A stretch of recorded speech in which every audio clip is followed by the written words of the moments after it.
Bienvenue à toutes et à tous. Aujourd'hui, on part ensemble explorer Hirano, un quartier d'Osaka qui cache vraiment bien son jeu, loin des sentiers touristiques habituels. On a pas mal de documents intéressants qui nous parlent de son passé, de ses, comment dire, ses petits secrets. Tout à fait. C'est ça qui est fascinant avec Hirano. Ce n'est pas juste un quartier résidentiel comme on pourrait le croire. C'est un peu comme un livre d'histoire à ciel ouvert, mais où les pages sont parfois un peu effacées. Il faut chercher les indices. D'accord. Alors, notre idée, c'est de dénicher ensemble quelques-unes de ces histoires, de ces trésors un peu cachés, pour ceux qui aiment bien gratter un peu sous la surface. Exactement. On va voir que différentes époques ont laissé des traces parfois très subtiles, mais vraiment significatives. Bon, alors, par où on commence? Peut-être par le cœur historique, le sanctuaire Hiranogo Hashimangu, on l'appelle aussi Kumata Jinja, c'est ça? C'est ça. Fondé pendant l'époque Heian, il y a très longtemps. C'était vraiment le centre névralgique de la communauté locale, ce qu'on appelait le sceau. Le sceau. Euh, Qu'est-ce que c'était exactement? Alors, le sceau, c'était une forme d'organisation autonome. Imaginez un conseil local très puissant, où les habitants, et surtout les familles de marchands les plus riches, prenaient les décisions importantes. Et ça devient absolument crucial pendant l'époque Sengoku. L'époque des guerres civiles, c'est ça? Oui, une période très troublée.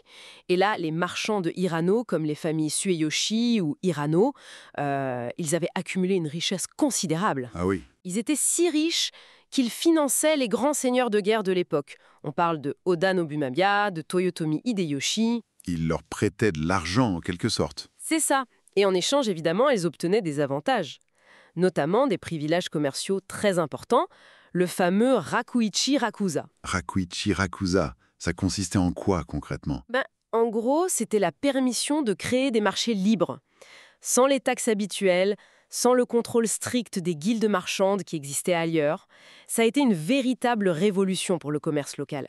Ça a permis à Hirano de devenir une place économique vraiment très dynamique. C'est fascinant. Et est-ce qu'il reste une trace, un témoignage visible de cette alliance un peu particulière entre le pouvoir militaire et l'argent des marchands? Absolument. Et c'est un des premiers trésors cachés, si on veut. C'est le grand portique en pierre, le torii, à l'entrée du sanctuaire. Il date de 1585. Et ce n'est pas n'importe quel torii. Non. Mhm. Il a été offert par Hideyoshi lui-même, en remerciement pour le soutien financier qu'il avait reçu. C'est plus qu'un simple cadeau, hein, c'est un symbole très fort de cette interdépendance. Hideyoshi avait besoin de leur argent, et eux, ils gagnaient en influence, en protection. On imagine la scène de la dédicace, ça devait être quelque chose. Incroyable. Un simple torii en pierre qui raconte toute cette histoire politique et économique. Et dans Sanctuaire, il y a d'autres choses à voir. Oh oui, il y a cet arbre immense, un camphrier. On dit qu'il a plus de 800 ans. Il est colossal. 800 ans. Oui, on raconte qu'il faut au moins 4 adultes, bras tendus, pour en faire le tour. Sa présence est vraiment impressionnante. Il y a même une légende locale. Ah, racontez-nous. On dit qu'il aurait protégé le sanctuaire lors du grand séisme de Genroku, en 1707. C'est une force de la nature. Quand on est dessous, on sent presque le souffle de l'histoire. Impressionnant. Mais toute cette richesse, cette autonomie dont vous parliez, j'imagine qu'il fallait la protéger, surtout à l'époque Sengoku. Exactement, vous mettez le doigt sur un point essentiel. Et ça nous amène à un autre aspect vraiment unique de Hirano, son système de défense, le Kango. Le Kango. Oui, c'était un immense fossé défensif. Attention, pas une simple rivière, hein, un fossé creusé par la communauté elle-même. Plus de 5 mètres de large, parfois 3 mètres de profondeur. Et ce n'était pas tout, bien sûr. Il était renforcé avec des sakamogi, des sortes de pieux en bambou taillés en pointe très acérées. Il y avait aussi des remblais de terre, des dorius et même des buissons épineux plantés sur les bords. Une vraie petite forteresse. Une forteresse construite par les habitants. C'est un symbole fort, ça aussi. Tout à fait. C'était l'incarnation de leur autonomie, de leur solidarité face au danger. Une volonté collective de survivre, de protéger leur communauté. Ce fossé a été efficace pendant des siècles. Et qu'est-il devenu? On le voit plus aujourd'hui, j'imagine. Non, malheureusement. Avec la paix de l'époque Edo et surtout l'urbanisation rapide après l'ère Meiji au XIXe siècle, il a été petit à petit comblé. C'est aussi ça l'histoire de Hirano et du Japon, cette tension entre préserver le passé et construire l'avenir. Mais est-ce qu'on peut encore en trouver des traces, même discrètes, pour le visiteur curieux? Oui, il faut avoir l'œil. Il y a quelques indices. Par exemple, cherchez des petites stèles en pierre. Elles portent l'inscription Hirano Kango Ato, vestige du fossé circulaire de Hirano. On en trouve une près de la mairie d'arrondissement, par exemple. D'accord. Un endroit plus poétique, disons, c'est l'étang du temple Hokkaiji. C'est calme, paisible. Eh bien, cet étang, c'est un morceau préservé de l'ancien fossé. Ah, c'est une belle image, ça. Et pour ceux qui aiment vraiment explorer, il faut se perdre dans les ruelles étroites d'un quartier voisin, Nagayoshi-Nagara.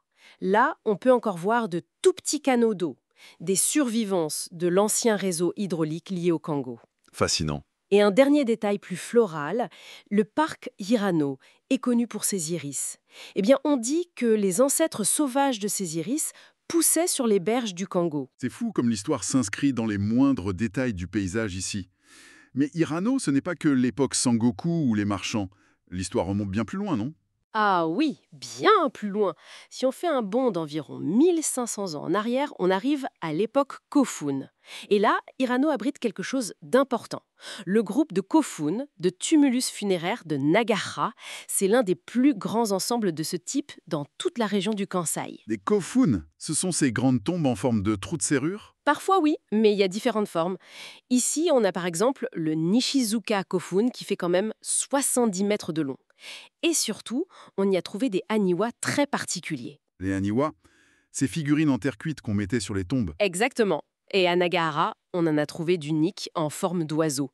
C'est assez spécifique à ce site. Et qu'est-ce que les objets découverts à l'intérieur de ces tombes nous apprennent sur cette période? Oh, énormément de choses. On a trouvé des harnais de chevaux, ce qui indique la maîtrise de l'équitation, peut-être pour la guerre ou le transport. Des épées en fer, signe d'une métallurgie déjà avancée. Des bijoux aussi, comme les fameux magatama, ces perles en forme de virgule, typiques des élites de l'époque. Et des poteries très sophistiquées, certaines portant même des empreintes digitales. Des empreintes digitales, Oui. vieilles de 1500 ans? Oui, et tout cet ensemble d'objets, ça pointe très fort vers l'arrivée et l'influence des Toraijin. Les Toraijin.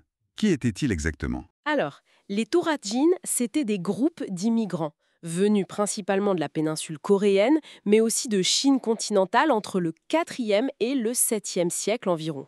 Et ils n'arrivaient pas les mains vides, ils apportaient avec eux des savoir-faire essentiels, le travail du fer, de nouvelles techniques de poterie comme la poterie sueki, des méthodes d'irrigation pour l'agriculture. Donc ils ont joué un rôle clé dans le développement du Japon ancien. Un rôle absolument majeur. On peut dire que Hirano, déjà à cette époque très reculée, était un lieu d'échange, un creuset culturel où les populations locales et ces nouveaux arrivants se mélangeaient. Et aujourd'hui, est-ce qu'on peut encore voir quelque chose de ces kofun? Est-ce qu'ils sont juste des bosses dans un champ? C'est plus subtil que ça, mais oui, on peut trouver des traces, parfois surprenantes.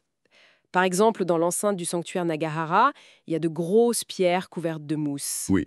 Eh bien, ces pierres proviennent en fait des chambres funéraires des Kofun qui ont été démantelées. Elles ont été réutilisées. C'est un écho de pierre de ce passé lointain.